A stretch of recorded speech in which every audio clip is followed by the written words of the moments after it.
बिस्मिल्लाहिर्रहमानिर्रहीम। Automatically customer या client data link from a master spreadsheet.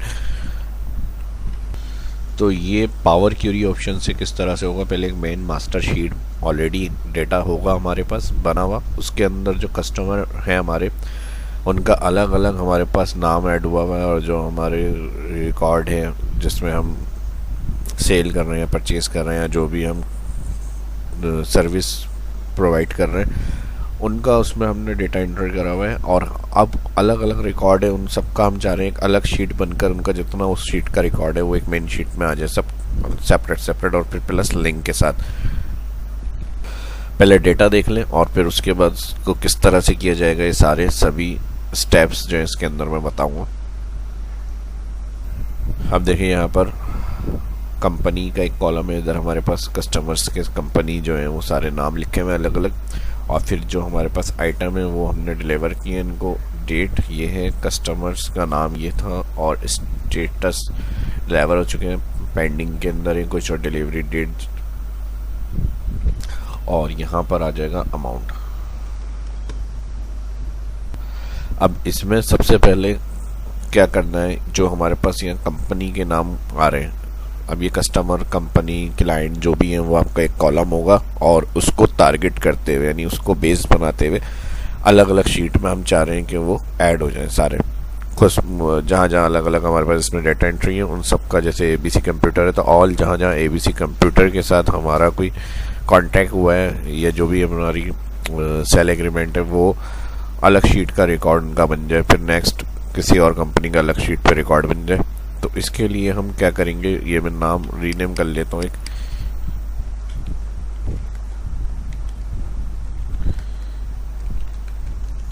ABC computer, और next पहले इस शीट के ऊपर आ जाएंगे ऑल सेलेक्ट के बाद यहाँ नेम डिफाइन कर देते हैं,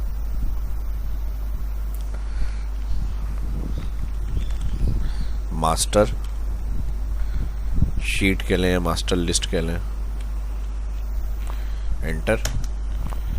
ठीक है जी, एंटर करने के बाद डेटा टेबल में कन्वर्ट करना है, होम में जाएंगे, फॉर्मेट एज टेबल, कोई सा भी यहाँ से स्टाइल ले लें टेबल, और okay, my table has been header का चेक लगा हुआ होगा, और ओके। यहाँ से बाद में आपको डिज़ाइन चेंज करना है तो कोई डिज़ाइन चेंज कर लें। ये काम इतना करने के बाद पहला हमने क्या किया, डिफाइन नेम करा इसको मास्टर लिस्ट के नाम से नेम बॉक्स में।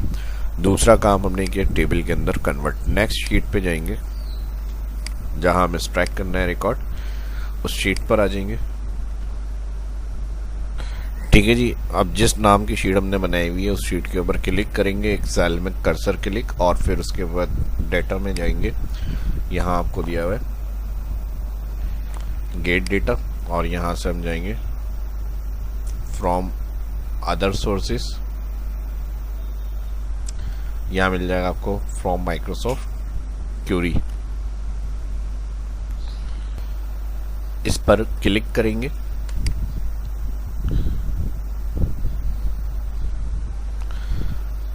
जैसे क्लिक करेंगे तो ये आएगा, इसमें न्यू डेटा सोर्स, ओके, और यहाँ पे जो कस्टमर नेम होगा वो आप यहाँ लिखेंगे,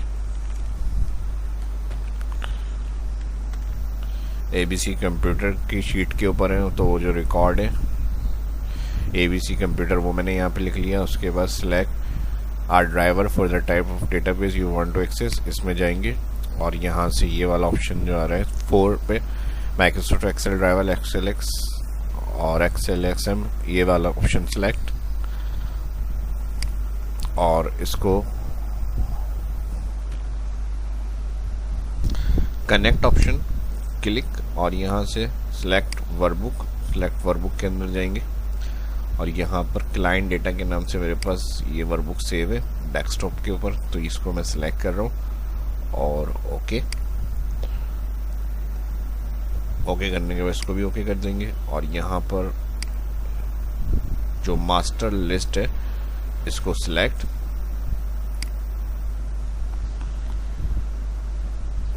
तो मास्टर शीट लिस्ट जो हमने डिफाइन किया था नेम, उसको सिलेक्ट करके ओके करने के बाद यहाँ पर भी ओके कर देंगे।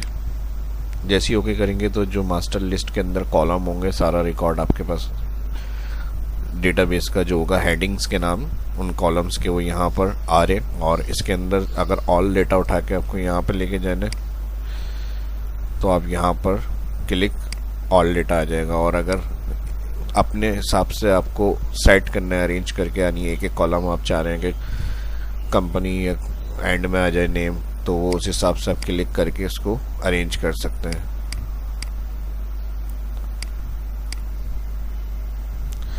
ठीक है जी, लास्ट में जो है वो कंपनी नेम आ जाए, तो इस तरह से भी इसको सेट कर सकते हैं। ठीक है जी, ऑल अगर उठाना है मैंने बता दिया था, मेन क्लिक करेंगे तो सारा का सारा कॉलम्स इसी तरह से आ जाएंगे। और अगर अपने हिसाब से आपको कस्टम करके एक एक कॉलम लेकर आने तो वो इस तरह से आप सेट करेंगे। ठीक है जी, ये काम कंप्लीट करने के बाद अब यहाँ करेंगे नेक्स्ट, और नेक्स्ट में जो कंपनी नेम है इसको सिलेक्ट करेंगे और इक्वल के बाद यहाँ से सिलेक्ट करेंगे ABC कंप्यूटर। ठीक है जी, जो शीट थी वो नाम मैंने यहाँ से सिलेक्ट कर लिया, नेक्स्ट। और फिर यहाँ से सॉर्ट करना है तो अगर जो डेट है उस हिसाब से सॉर्ट करना है, सेंडिंग, नेक्स्ट। और यहाँ पर ऑप्शन आ जाएगा return data to Microsoft Excel, finish click करेंगे इसको। जैसे फिनिश क्लिक करेंगे तो ये यहाँ पर आपके पास सेल एड्रेस, जिस जगह से डेटा आपको लेकर आना है मास्टर शीट से इस शीट में, उस जगह सेल पर क्लिक बाय डिफ़ॉल्ट आ रहा है। और न्यू भी ऑप्शन है, अगर एक्सिस्टिंग शीट है तो इस सेल का लिंक मैंने ये वाला क्लिक किया हुआ है वो आ रहा है। और न्यू अगर अलग बनानी है तो न्यू क्लिक ओके कर देंगे।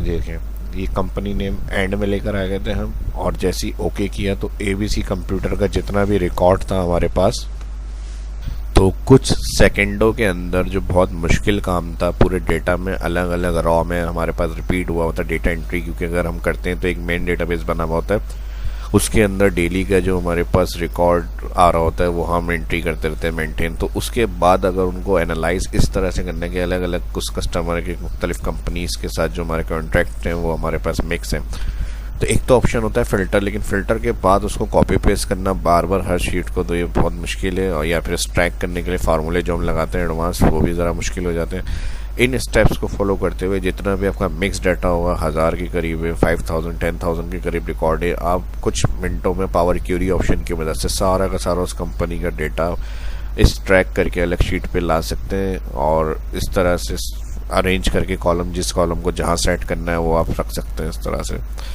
तो ये एक कंपनी को बेस करते हुए मैंने इसको निकाला है, अलग डेटा को अलग शीट पे ABC कंप्यूटर। तो उनके साथ जो हमारा कॉन्ट्रैक्ट था ABC कंप्यूटर का, उनका सारे कॉलम्स का रिकॉर्ड हमारे पास अलग मास्टर शीट से अलग शीट के ऊपर आ गया है। तो इन्हीं के साथ इन्हीं स्टेप्स को फॉलो करते हुए जैसे और अदर्स कंपनीज हैं उनके साथ हम न्यू शीट्स ऐड करके इस तरह से अलग निकाल सकते हैं रिकॉर्ड और ट्रैक कर सकते हैं डेटा को पावर क्वेरी ऑप्शन की मदद से। और यहाँ पर जो भी उनका अमाउंट होगा उसके लिए आप यहाँ पर सम फार्मूला लगा दें, ताकि जो भी उनका रिकॉर्ड है एक्स्ट्रा आप सेलेक्ट कर लें जहाँ तक रिकॉर्ड इनकी एंट्री ऐड हो सकती है। और सम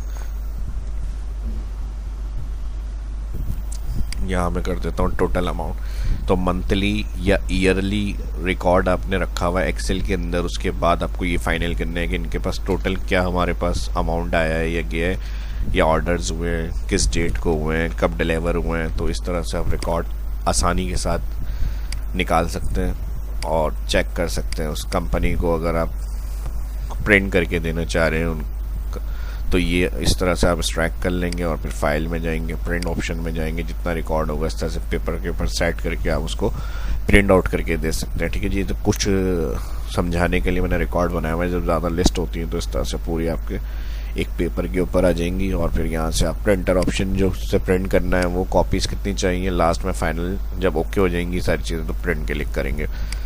तो इस तरह जिस कंपनी के साथ जो कॉन्ट्रैक्ट होगा तो जो एग्रीमेंट है वो आप उसको प्रिंट आउट करके हैंड ओवर कर सकते हैं। ठीक है जी, तो ये सारी चीज़ें काफ़ी हेल्पफुल है जो एक्सेल यूज़ करते हैं या जो एडवांस एक्सेल यूज़र है उनके ये बहुत काम आएगा। तो जो आप देख रहे हैं आप भी इसकी प्रैक्टिस करके देखें। कोई स्टेप समझ में नहीं आया तो इस वीडियो के डिस्क्रिप्शन में कमेंट के अंदर पूछ सकते हैं। और जिनका यूज़ है एक्सेल का, जो आप जानते हैं तो उनके साथ भी इस वीडियो को लाजमी शेयर करें। फर्स्ट जो देख रहे हैं चैनल को सब्सक्राइब करें, आने वाले वीडियो के लिए बेल आइकन पर क्लिक करना ना भूलें। इस वीडियो को ज़्यादा से ज़्यादा लाइक करें। इसी तरह की और इन्फॉर्मेटिव वीडियो देखना चाहते हैं तो शाह इस्लाम यूट्यूब चैनल को सब्सक्राइब करना ना भूलें। अपना ख्याल रखें, दुआओं में याद रखें। अल्लाह हाफिज़।